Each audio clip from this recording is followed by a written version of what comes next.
عارفين ليه الرسول صلى الله عليه وسلم أول ما نزل عليه الوحي في الغار راح بسرعة على السيدة خديجة؟ ما راحش لحد من أهله كبار قريش، ما راحش لحد من صحابه، راح لزوجته، لأنه لقى عندها اللي أي زوج بيدور عليه: الطمأنينة والسكن والراحة.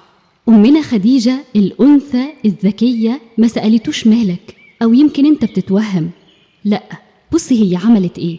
بدأت تعدد صفاته الحلوة وقالت له: كلا والله ما يخزيك الله أبدا، إنك لتصل الرحم وتصدق الحديث وتحمل الكلة وتقري الضيف وتعين على نوائب الحق.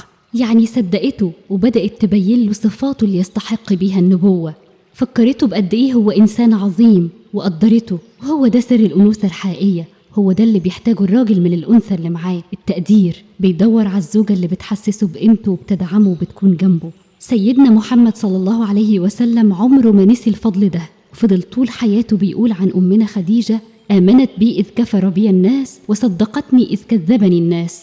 أمنا خديجة كانت أكبر من النبي، كانت متجوزة قبله، لكن النبي لقى فيها الدفء والحنان والسكن، هي المعنى الحقيقي لتسكنوا إليها.